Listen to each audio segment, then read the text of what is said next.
Aqui é o Bitcoin. A gente pode voltar primeiro para ver o gráfico semanal. O gráfico semanal é um gráfico bonito, é um gráfico para procurar compra, tá? Quando a gente tem 1, 2, 3, 4 mimas alinhados para cima, o leque é muito forte. Isso aqui sugere para a gente compras no médio e longo prazo. Por quê? Esse fractal aqui, fortíssimo, né? 610 no semanal, 144 representa a gente. No gráfico semanal, a gente quer comprar acima dessa linha dourada, que é 26 mil.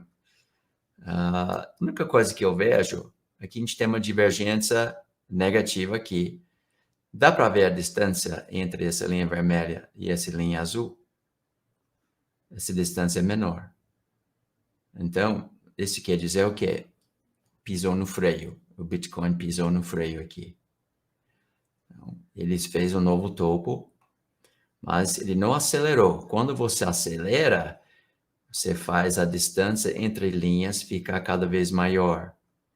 Aí sim, você está acelerando. Quando você desacelera, a gente tem uma distância menor entre linhas. As linhas ficam mais juntinhos. Dá para perceber que aqui estava acelerando no curto prazo, tá vendo? As distâncias ficando cada vez maior. Mas, chegando no topo, e comparando com o topo anterior, a gente tem uma distância menor. Então, entre esses dois topos aqui, Bitcoin desacelerou. Isso não quer dizer que saiu da tendência de alta, mas quer dizer que jogou um pouco de dúvida agora, do ponto de vista técnico, nesse gráfico semanal. Então, quais são as possibilidades que a gente pode ver aqui? Bom, primeiro, depois a gente vai para o gráfico horário para ver com mais detalhes, mas dá para perceber que ele já furou. Quando a gente conecta e tenta fazer um canal aqui, ele já furou esse canal. A gente pode também conectar os topos e vir para cá e perceber que ele realmente furou esse canal. Se ele furou esse canal, ele pode buscar esses fundos aqui anteriores. E seria uma operação lateral. Seria normal, na verdade. Normal. Tipicamente, depois de um topo importante, o preço muitas vezes entra na lateralização e faz 3 movimentos antes de tentar retomar uma tendência de alta, tá?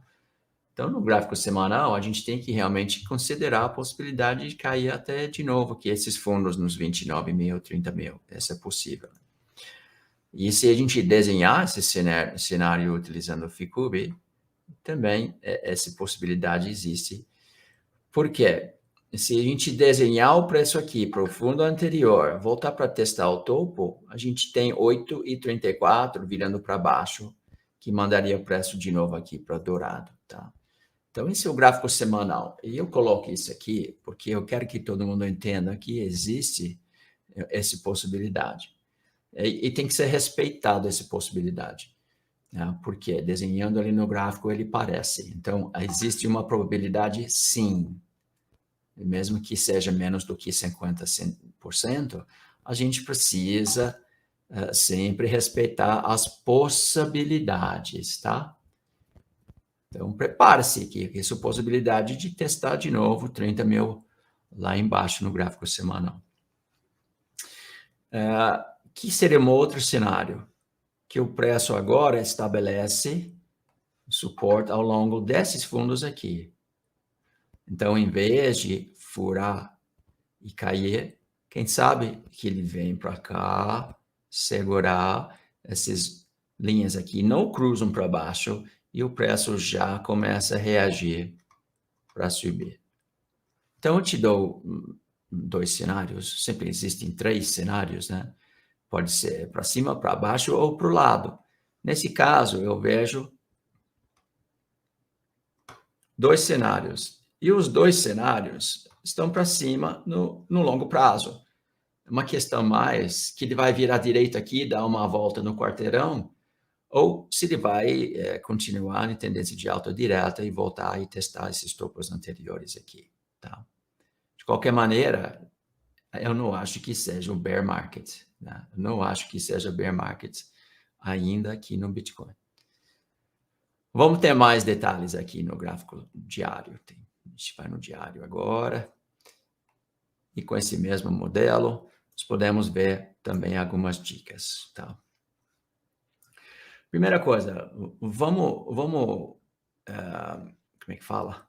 Revisar o que é uma tendência e o que é uma consolidação. Uma tendência é quando a gente tem todos os fractais Ficube trabalhando juntos. Olha aqui. Curto prazo, médio prazo, longo prazo. Quando o preço está acima dessas três linhas, azul, dourado e prateado, é uma tendência. Então, logicamente, aqui a gente estava em forte tendência de alta. E se você olhar a inclinação, você você consegue entender se está acelerando ou desacelerando. Porque a inclinação de cada dessas linhas aqui é cada vez mais inclinado. Então, depois ele começa a ficar cada vez menos inclinado. Assim, dá para perceber, quando o preço está entre linhas, ele está consolidado. Mas quando ele está acima de todas as linhas ou abaixo de todas as linhas, está em tendência. Tá? Então, só para lembrar, né? Vamos rever o que é essa questão. Obviamente, a gente voltou para uma tendência de alta e agora o preço falhou e entrou entre linhas. Entre linhas é uma consolidação. Tá? Está claro para todo mundo? A gente está consolidado. Essa linha 8 e 34 estão virados para baixo e estão ficando cada vez mais distante. Aqui, aqui, aqui. Então, a gente está entendendo que o preço está acelerando no curto prazo. Ele está acelerando no curto prazo. No médio prazo, a gente está ficando com linha azul e dourado cada vez mais perto. Então, ele estava acelerando, agora ele começou a acelerar para baixo no médio prazo também. E simplesmente eu estou dentro de uma consolidação, né? Estou entre linhas aqui, eu preciso desenhar o último topo, o último fundo, e ver se o preço agora vai entrar num comportamento típico de consolidação, que seria algo parecido com isso, né? Andar de lado, sem subir, sem cair. Então, acho que a gente não vai para a Lua, né? Acho que a gente não vai para a Lua aqui nesse momento. E a gente também acho que não vai despencar, né? Acho que a gente vai começar a fazer movimentos um pouco mais características de consolidação. E na consolidação, quando o preço cai e encontra um bom suporte, a gente compra. A gente compra no fundo da consolidação, vende no topo da consolidação. Então, o que eu imagino? Algo parecido com isso. Opa! Pode ser que ele venha aqui nesse fundo anterior, ou um pouquinho mais, para dar susto em todo mundo. Aí vem aqui, dá um tempo para 8 e 34 ficar mais juntos e tenta subir. Outra coisa que a gente faz, que o mercado adora fazer, é simetria. Então, vamos ver uma simetria aqui. Ó. Tá vendo aqui? 1, 2, 3. Vamos imaginar algo parecido aqui. 1, 2. Aí sim, o mercado tem uma decisão muito, muito importante para tomar. Se ele vai fazer assim ou vai fazer assim. Se ele cair, vai ser o clássico ombro, cabeça, ombro, onda 3 para baixo. A gente teria alvos baseados na projeção da onda 3. A gente teria vários alvos. O primeiro, mais importante, é a linha 786, para ver se ele vai abortar a onda 3 ou confirmar a onda 3. Justamente aqui nos 30 mil, né, perto desses fundos anteriores aqui também. Né? Então, o que eu estou planejando aqui em casa? O que eu quero fazer? Eu quero ver o seguinte. O que o preço vai fazer agora nessa região aqui, nesse fundo anterior, e no teste desse candle anterior. E eu acho que a gente vai fazer algo parecido com isso. E depois ele vai tomar uma decisão muito, muito importante. Qual é o caminho que ele vai tomar? Eu não sei. Ninguém sabe. Mas a gente sabe aonde a gente deveria olhar no gráfico com muita atenção. E para mim, o típico é a linha de pescoço e o nível do ombro anterior, tá? Isso é muito importante. E aí depois a gente vai ter que ver se ele vai fazer assim ou se ele vai fazer assim. Porque duas coisas tipicamente acontecem quando o preço chega numa situação onde azul está abaixo do dourado, só que a inclinação é para cima. Tá vendo? Esse aqui é como se fosse uma mola encolhida.